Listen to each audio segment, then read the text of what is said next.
Bismillahirrahmanirrahim. Alhamdulillahirrabbilalamin. Assalatu wassalamu ala asrafil anbiya wal mursalin Sayyidina Muhammadin wa ala alihi wa ashabihi ajmain. Saudara-saudaraku yang dirahmati oleh Allah subhanahu wa ta'ala, mari kita renungkan firman Allah subhanahu wa ta'ala di dalam surat Al-Jumu'ah ayat yang kedua. Allah berfirman, A'udzubillahi minasyaitonirrajim. Bismillahirrahmanirrahim. Huwallazi ba'atsa fil ummiyina rasulan minkum yatlu 'alaihim ayatihi wa yuzakkihim wa yu'allimuhumul kitaba wal hikmah wa in kanu min qablu lafi dhalalim mubin. Allah berfirman kepada kita, dialah Allah yang telah mengutus seorang rasul dari kalangan kalian yang membacakan kepada kalian atau membacakan kepada mereka ayat-ayatnya, lalu kemudian mensucikan mereka, lalu kemudian mengajarkan kepada mereka Al-Quran dan As-Sunnah yang padahal sebelumnya mereka dalam kesesatan yang nyata. Saudara-saudaraku yang dirahmati oleh Allah Subhanahu wa Ta'ala, dalam ayat ini para ulama menjelaskan kepada kita ini adalah konsep pendidikan yang Allah ajarkan kepada Nabi Muhammad SAW, kemudian diajarkan kepada kita. Tentu ini pendidikan yang terbaik karena diajarkan oleh Allah Subhanahu wa Ta'ala, dan kita saksikan bersama bagaimana orang-orang Quraisy yang dahulunya ada dalam jahiliyah, yakni jauh dari Allah Subhanahu wa Ta'ala, tidak mengenal mana halal mana haram, tidak mengetahui mana yang bermanfaat atau membahayakan bagi diri mereka, tidak tahu, tidak mengenal Allah, tidak tahu bagaimana caranya beribadah kepadanya, kemudian tidak tahu bagaimana mengatur kehidupan yang sesuai dengan apa yang diinginkan Sang Penciptanya. Lalu kemudian setelah pendidikan ini masuk, maka berubahlah orang-orang Quraisy terkhusus secara umum umat Islam menjadi umat yang terbaik, memimpin dunia dengan keadilan, memimpin dunia dengan kemakmuran, dan itu disaksikan oleh seluruh manusia sepanjang sejarah. Nah, ini kan luar biasa. Di dalam ayat tersebut Allah mengatakan kepada kita bahwa Allah mengutus Rasul itu adalah dari kalangan manusia.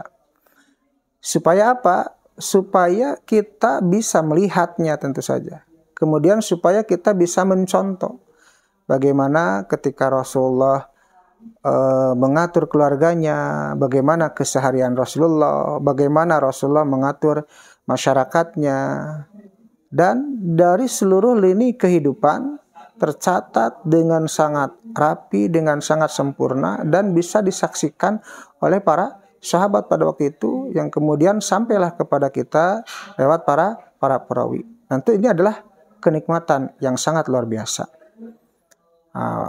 Bagaimana kalau seandainya Allah mengutus Rasul itu bukan dari kalangan manusia, di kalangan jin misalkan?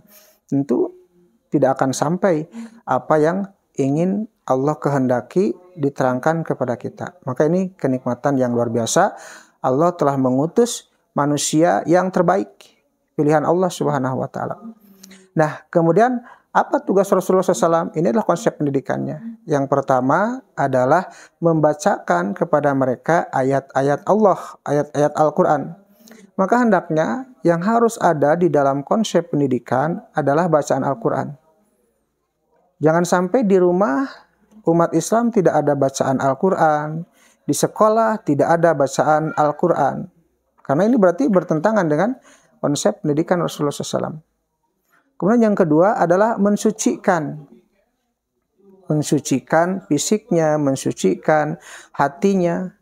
Kemudian yang ketiga adalah mengajarkan. Kalau tadi yang pertama hanya membacakan, yang ketiga ini adalah mengajarkan kepada mereka ayat-ayat Al-Quran dan juga hadis.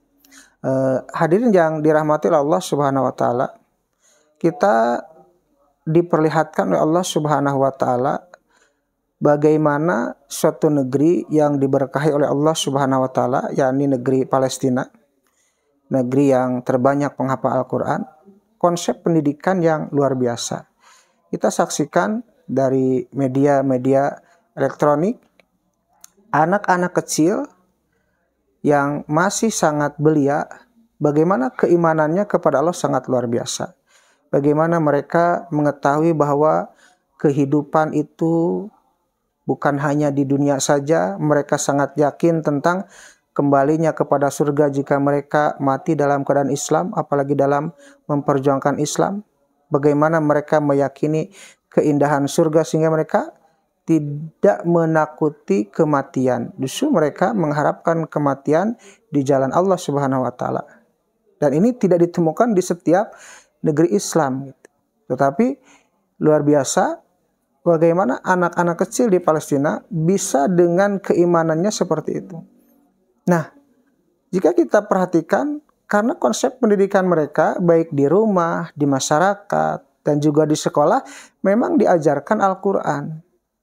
Memang diajarkan Al-Quran. Tidak sepi daripada Al-Quran. Ada bacaan Al-Quran yang pertama. Karena walaupun hanya dengan bacaan Al-Quran, itu besar sekali manfaatnya. Dari sisi pahala, 1 huruf sama dengan 10 kebaikan. Kemudian apalagi sekarang banyak para ahli yang mengatakan ternyata dari sisi kesehatan, sisi medis, membaca Al-Quran juga banyak manfaatnya. Nah, jadi jangan sampai kita tidak mengambil pelajaran dari ayat ini dan tidak mengambil pelajaran bagaimana kesuksesan pendidikan di negeri Palestina. Bagaimana mereka bisa berhasil menjadikan anak-anak kecil sebagai generasi penerus benar-benar mengenal Allah Subhanahu wa taala, benar-benar mencintai Allah, mencintai Rasulullah, mencintai negeri yang disucikan oleh Allah Subhanahu wa taala. Dan ini tentu bukan hal yang mudah. Nah, kenapa bisa seperti itu? Tidak lain tidak bukan konsep pendidikan mereka adalah konsep pendidikan Islam. Yang pertama tadi adalah bacaan Al-Quran. Yang kedua adalah mensucikan, terutama mensucikan hati. Mensucikan hati dari noda-noda kesyirikan, mensucikan hati dari penyakit-penyakit hati, kesombongan, kemudian hasad, kemudian ria, ingin dilihat, kemudian sum'ah, ingin didengar, mensucikan dari akhlak-akhlak yang buruk. Dan itu memang Rasulullah diutus untuk itu, untuk menyempurnakan akhlak. Kemudian yang ketiga adalah mengajarkan kepada mereka Alkitab dan As-Sunnah. Maka ulama mengatakan, ajarkanlah kepada anak kita Al-Quran, maka Al-Quran akan mengajarkan kepada anak kita berbagai hal.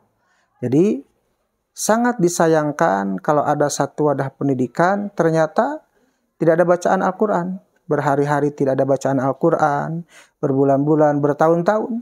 Bahkan kalau mereka tidak belajar sendiri di rumah atau di masjid, mereka bahkan membaca pun tidak akan bisa membaca Al-Quran. Nah, ini tentu konsep pendidikan yang bertentangan dengan apa yang Allah kehendaki.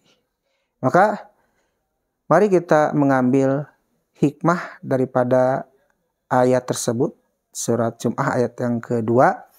Mari konsep pendidikan kita disamakan dengan konsep pendidikan yang Rasulullah SAW ajarkan kepada para sahabat, yakni jangan sampai kosong daripada bacaan Al-Quran, ajaran Al-Quran dan As-Sunnah, kemudian mensucikan hati.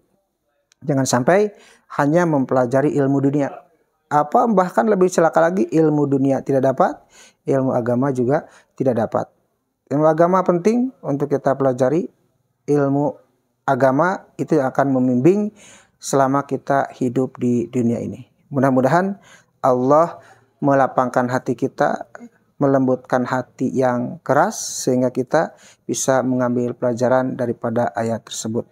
Wallahu bisawab, barakallahu li wa lakum. Bismillahirrahmanirrahim. Assalamualaikum warahmatullahi wabarakatuh.